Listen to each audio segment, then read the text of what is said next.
Hi everyone, it's Adrian. I was the host for this week and I did an amoxicillin overview, mainly talking about amoxicillin in the United States because I'm based in the United States, and Ukraine because this organization gives reference to Ukraine.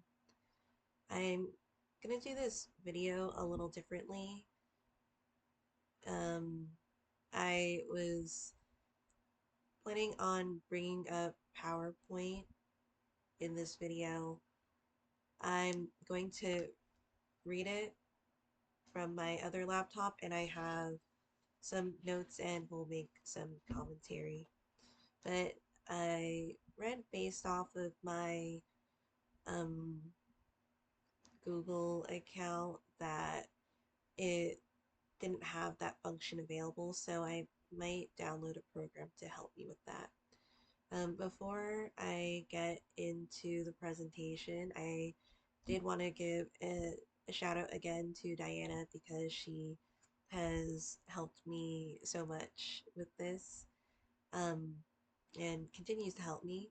I had a lot of computer questions. Um, I'll probably bring up the um,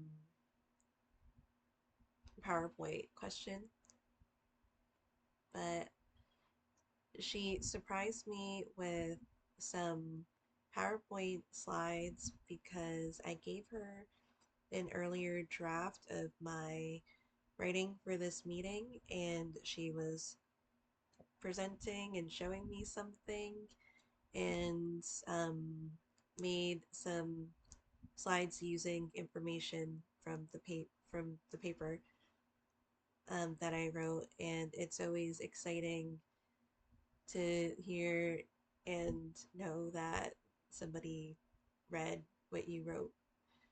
So I mega appreciate it.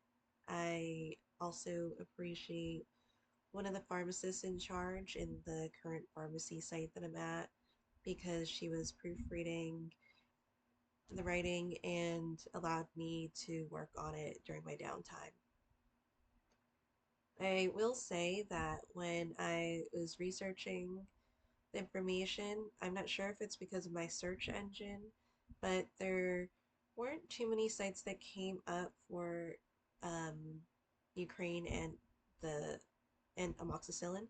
So I'm definitely open to anyone um, mentioning different websites or articles, and I'll definitely read about them, and I will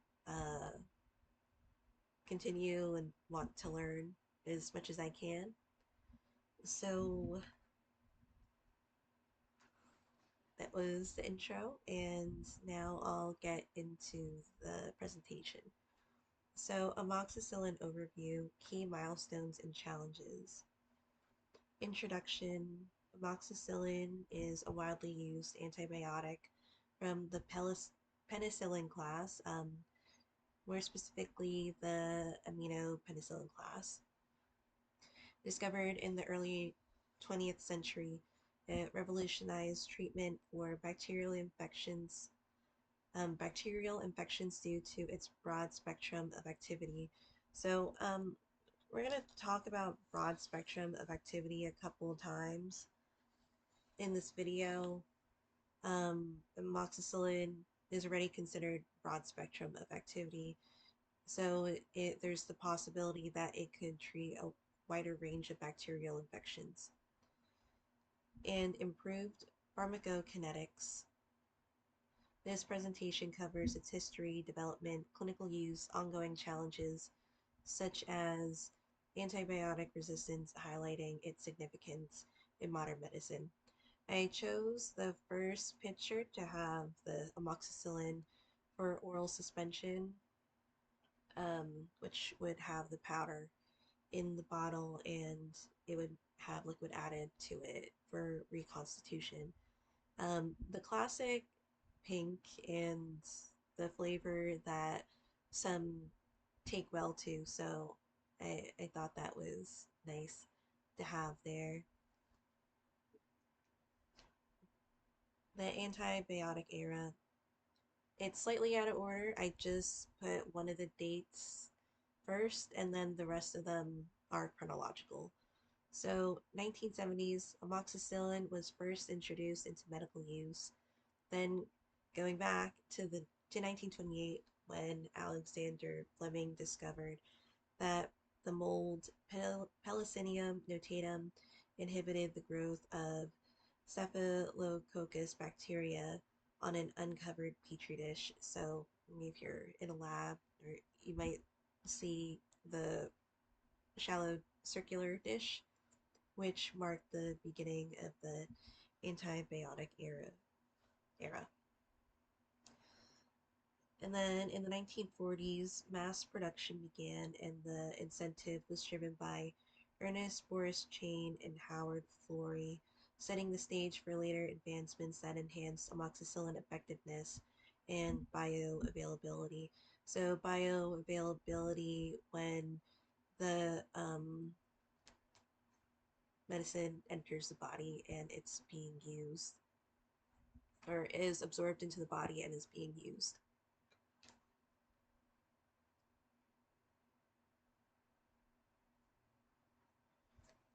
So, broadening the spectrum and advancements in pharmacokinetic properties, so making it even more broader. And just to say for some future slides, there are combinations to help with that as well. So, in the early 1970s, Beecham Research Laboratories, they're now part of GlaxoSmithKline, improved amoxicillin by modifying its chemical structure and making a broader spectrum of activity. This increased oral absorption, stability, so we're talking about oral absorption and bioavailability, stability and efficacy against a wider range of bacteria, both gram positive, well, examples being gram positive and gram negative bacteria. So when we're talking about gram positive and gram negative bacteria, um, those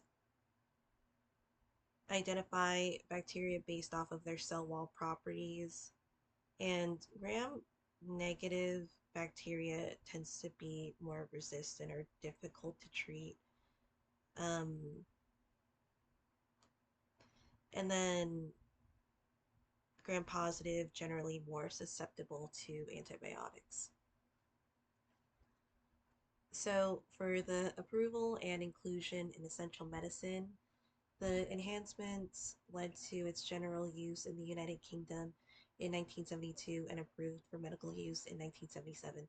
I thought this was an interesting slide, and again, it could be like an open ended question or assignment in case anybody has some things that they would like to add about Ukraine.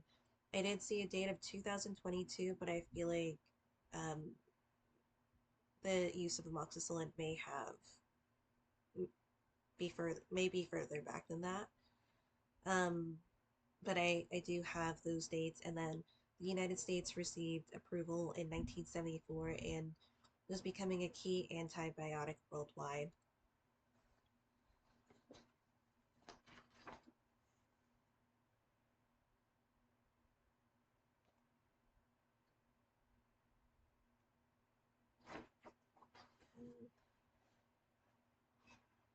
Its widespread safety profile and effectiveness led to its inclusion in World Health Organization's list of essential medicines.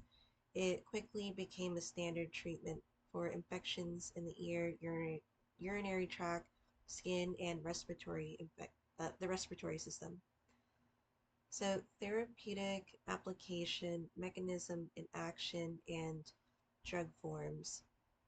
And I was really thinking about mechanism in action because it's an interesting thing. And one of the examples that came to mind was like a medication that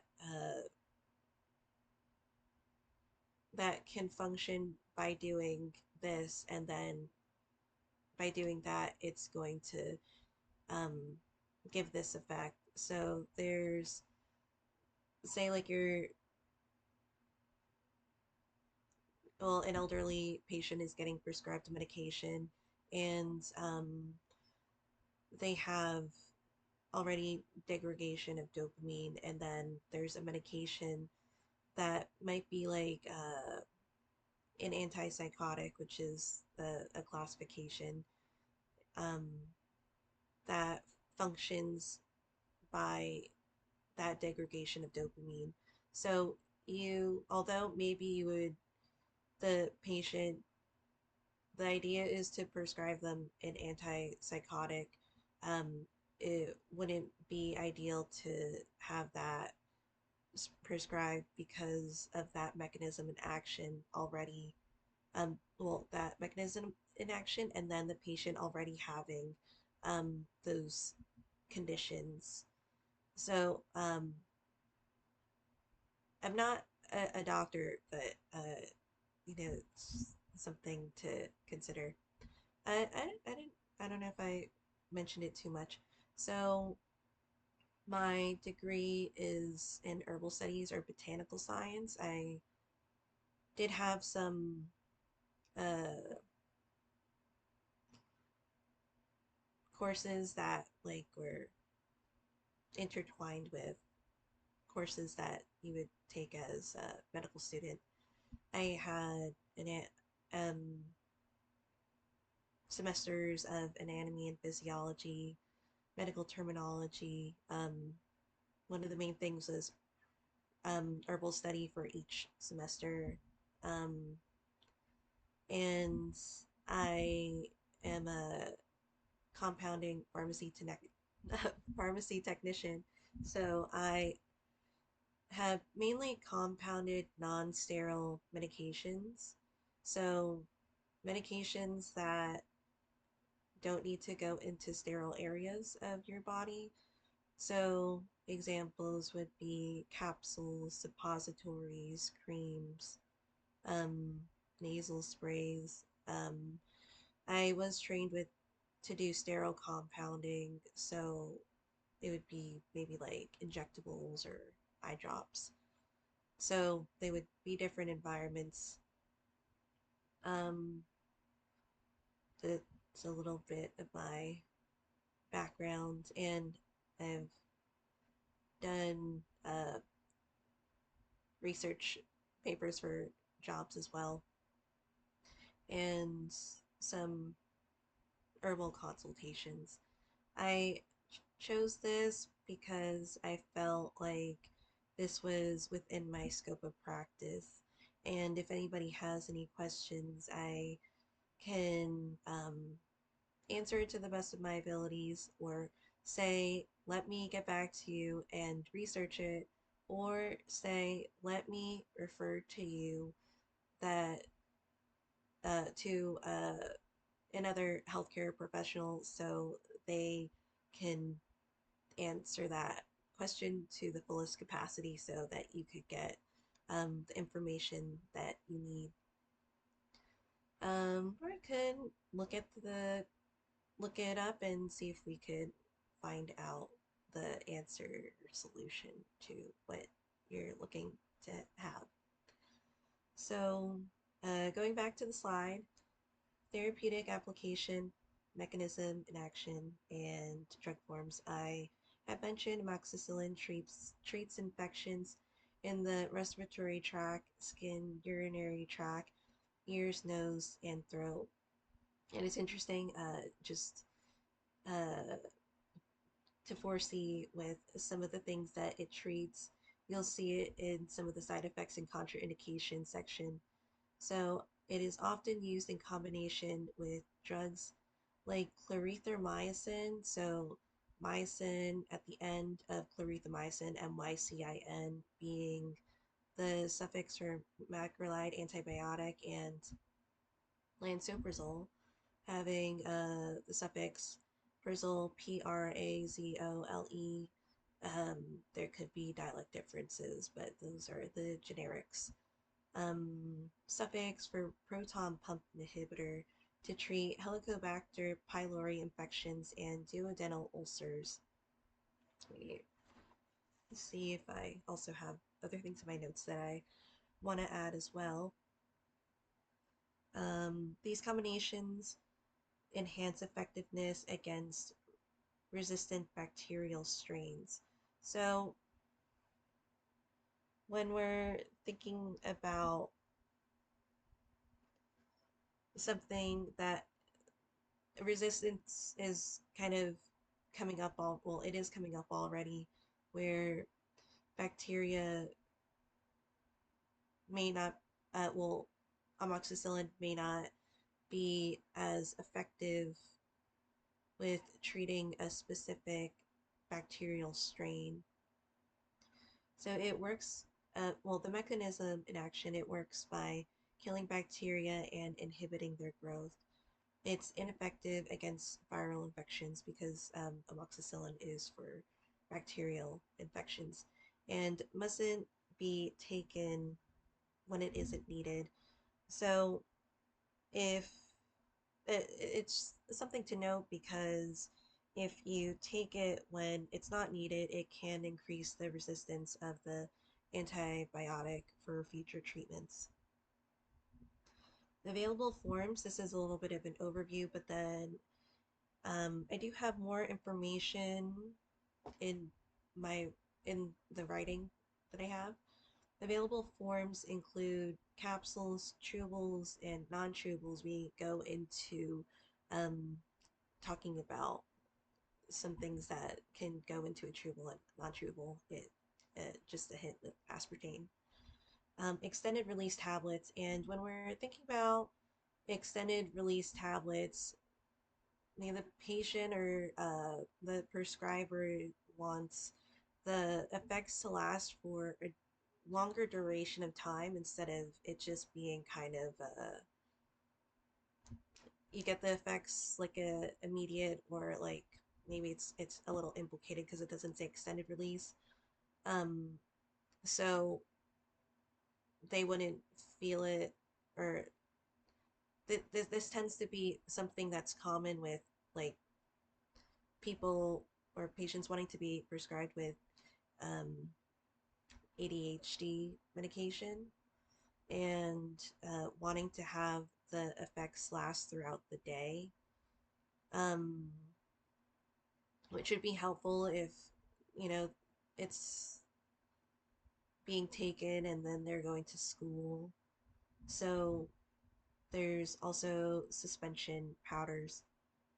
And as I was mentioning, with suspension powders, powder will have liquid added to it for and then it'll be reconstituted. So amoxicillin is also available with clavulanic acid. I'm mainly going to say clavulanic acid because it kind of rolls off the tongue more than clavulanate potassium. So it would be potassium salt of clavulanic salt. So both are technically said. You'll maybe see it on your medication bottles again with different countries. I'm not too sure, but well, some brands and some companies, manufacturers, they're from other countries that we use. Um, so maybe if you're curious, you could see those things. Prescription only status applies in the US and other countries, emphasizing proper use to prevent resistance. Again, with that note of not taking it when it isn't needed. So some of the things maybe to say for Ukraine, tablets would be available, and a brand that I saw was Kiev Med Preparat. Um, there's also Amoxil K, which is almost like the US Amoxil, with that brand name, and Augmentin. So Augmentin, you see that combination of the amoxicillin and clavulanic acid. And the combination would help with bacterial resistance. Then Ukraine has powder for suspensions as well as veterinary products, and those would include injectable solutions and oral powder. So, going into the resistance, antibiotic resistance remains a significant challenge and can lead to treatment failure. Notable resistance seen in Streptococcus pneumoniae when patients were being treated for pneumonia and other infections. And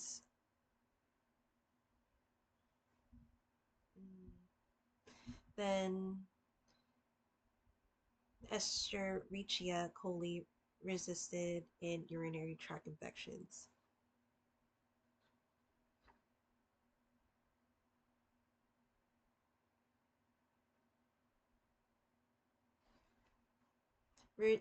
Resistance threatens treatment and effective efficacy and underscores the importance of responsible antibiotic use and continued research into new therapies to combat infections. Wasn't sure if I wanted to add more,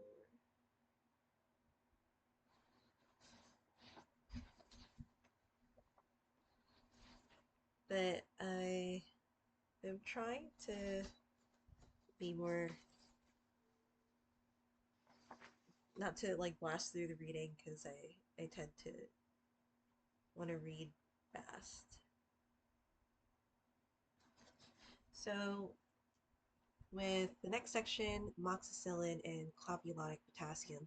And I just wanted to add that I do title the, like with the slides, and then if I include amoxicillin, I'll capitalize it. If I include it in the title with clavulanic potassium, I'm going to capitalize it. Those are, it's technically a generic, so if it was in any other part of like maybe a sentence, I wouldn't need to do that. Um, but the combination can be prescribed to patients that have solely amoxicillin resistant infections.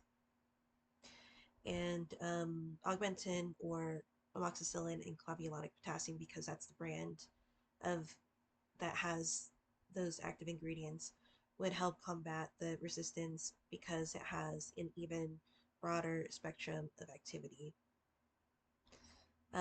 It helps combat resistance with a broader spectrum of activity and may help patients that have bacterial infections that produce beta lactamase enzymes. And so now when we're combining both of them, they will clavulanic potassium is classified as a beta lactamase inhibitor, so that's combined with the classification of amoxicillin. So uh, the inhibitor would be of a benefit because the enzyme has the capability of breaking down amoxicillin. And those who take this medication are commonly more susceptible to side effects. Now, this was like a little bit of a tangent that I went into in the video where I was talking about maybe teas that you might find, or maybe like you wanted to combine a bunch of different herbs or plants. And there could be, like if you have a proprietary brand or blend that you buy from the store, like maybe you have like tea and it has a bunch of different herbs in it, um, it can be difficult for you to isolate what works for you and what you might be getting a reaction from. So I tend to think that it's helpful to have like maybe like 1 to 5 herbs that you try if you want to try like multiple at a time, just to see how your body responds to it. And typically with herbs and its therapeutic uses, we're taught that it's more for preventative treatment than treating the ailment itself. It's not usually as strong as modern medicine. Um, it's something that maybe you like take over time and then you see the results over time. So it's something to consider.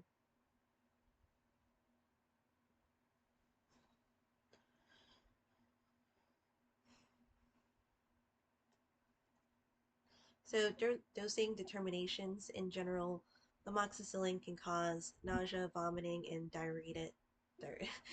diarrhea in children and is ill-advised to dispense amoxil K to children under 12 years old.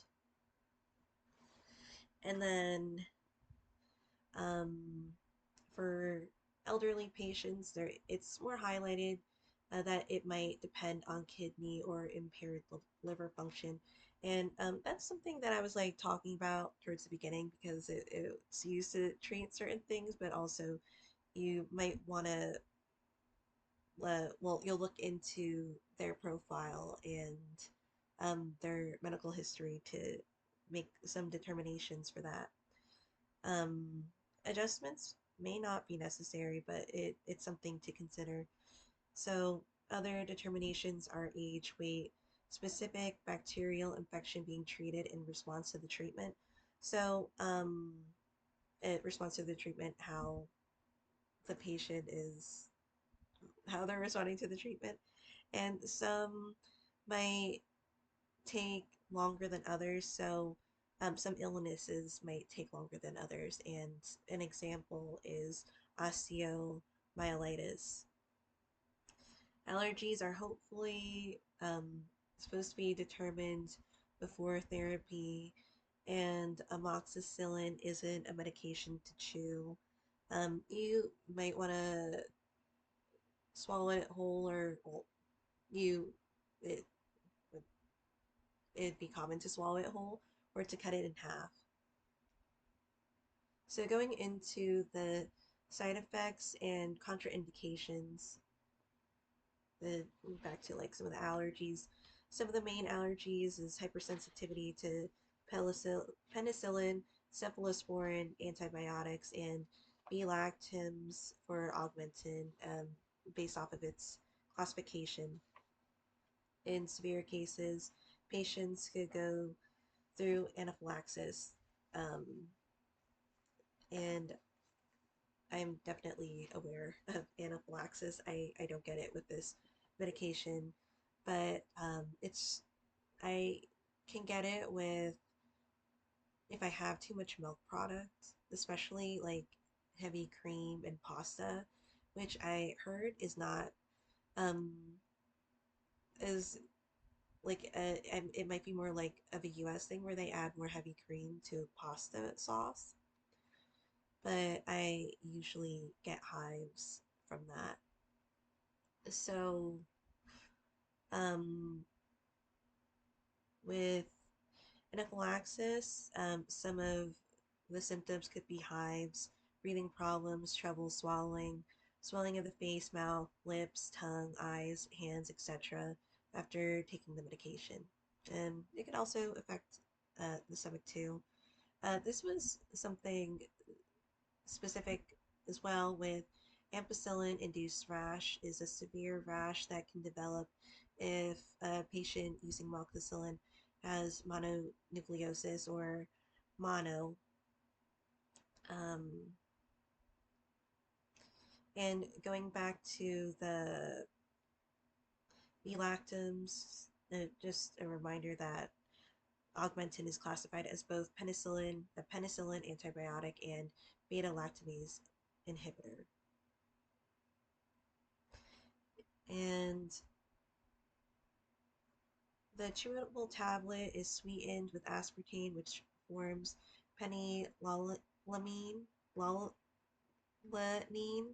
It isn't recommended for those who have phenylketonuria or PKU because there are a lot of abbreviated things in um, or acronyms in, is it an acronym?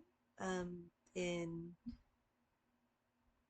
medical in the medical world.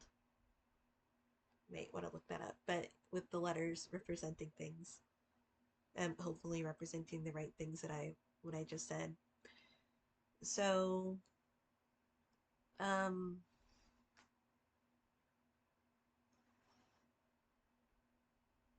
And it's also amoxicillin, especially in an extended release tablet form, may not bode well for those who have severe kidney disease. Again, going back to elderly patients in kidney and liver functions, because it could slow the process of removing the medication from the body. And liver dysfunction and jaundice history are also linked to augmentin, and a side effect is the yellowing of the skin and eyes. And now going back to um, the chewable tablet. So with the PKU, it's a mutation of the amino acid phenylalanine hydroxylase PAH gene, and it could cause a buildup because it needs to create the enzyme that helps break down um, the phenylalanine, and chewable tablets can worsen the condition. So it's sweetened with aspartame, which forms, hopefully I don't say it differently every time, phenylalanine. Going into storage can be dependent on the medication form. So reconstituted suspension, again, that powder that has liquid added to it, can stay refrigerated after 14 days and not frozen. And this reminds me of a time where there was confrontation with a pharmacist, a patient with a pharmacist, because of what the doctor said to the patient about refrigeration with the suspension, amoxicillin suspension.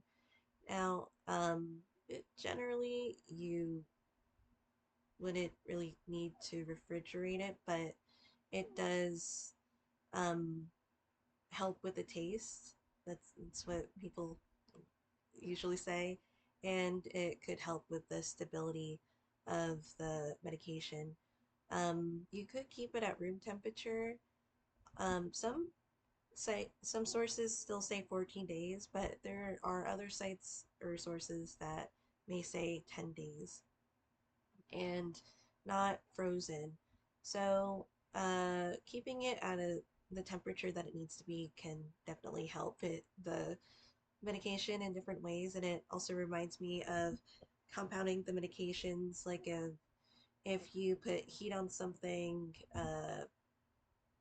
it could deactivate the product, and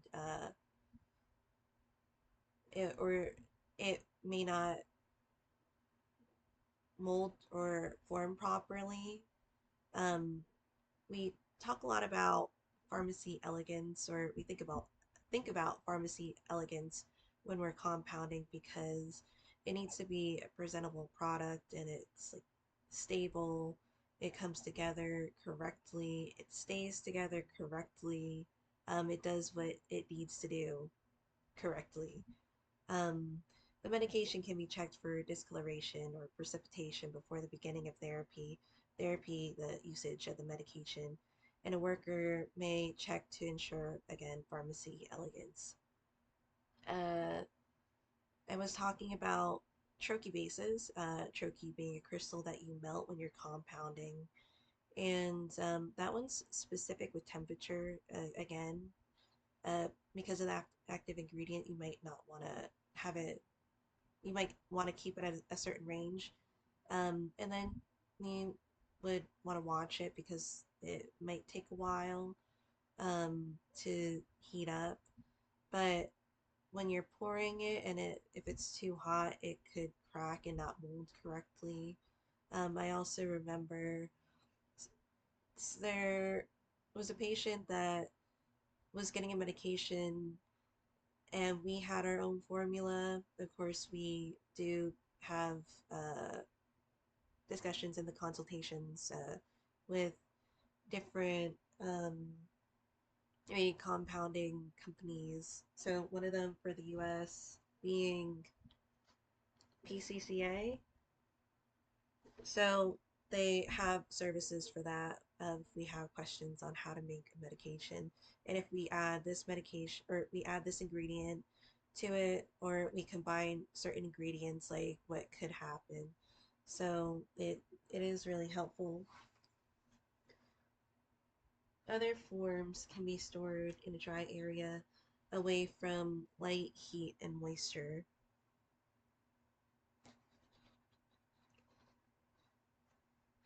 And then going into the compositions of amoxicillin with clavulanic acid, with amoxicillin, and then amoxicillin, and this is, well, added. It's not and, but amoxicillin trihydrate. So there were some studies done on the composition of amoxicillin with clavulanic acid, um, its stability, particularly with water and combinations with aqueous solutions.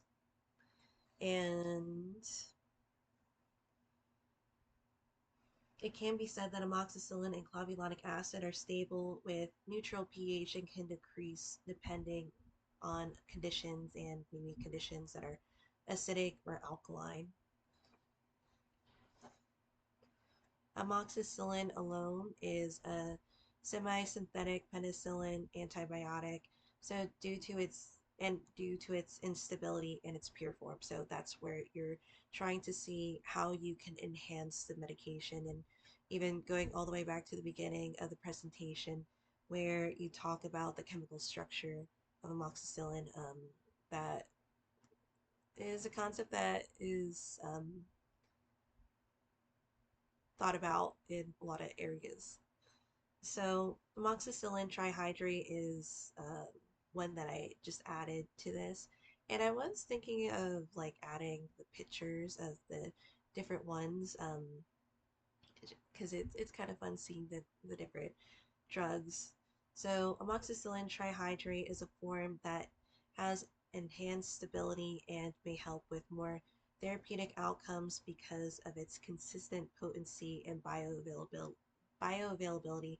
So again, that was like key points that well, broader spectrum of activity was there, and then the bioavailability, which they did improve with the oral suspension, and it's definitely a useful form for the route of administration in case somebody doesn't want another type of form. That's also something when you think about like with compounding too, like if there's the medication, but they're wanting it in a different form or wanting it in a different strength that isn't available on the market. That's what it could be. What you might want to have some medication compounded. Um, for the U.S., it typically isn't covered. Of course, it's not all the time, and it's on an individual basis. I've usually I usually have seen coverage with children and insurance companies, but again, it's on an individual basis. Alternatively, it's highly moisture sensitive that can break down in the presence of water. And then the trihydrate is a common pharmaceutical form. One of them, you might see it, it would be like the pink and the black capsule. Then there's the other pinks that are trihydrate, and it's medication combined with 3 molecules of water in its crystalline form, which enhances the stability as mentioned. And it makes it easier for pharmaceutical manufacturers to produce, store, and handle amoxicillin, and it can possibly help with more therapeutic outcomes. So it's also used for veterinary and again with human oral medications such as capsules and suspensions. And no, that's what I wrote. So then the conclusion is amoxicillin's development marked a pivotal advancement in antibiotic therapy providing broad spectrum effectiveness and improved patient compliance. Despite its success, ongoing challenges like antibiotic resistance require vigilant clinical use and innovation. Its historical and clinical significance solidifies its role as a cornerstone in infectious disease treatment worldwide. So, thank you so much for watching. I hope this was a helpful and fun video to watch. Um, hope to see you in another video.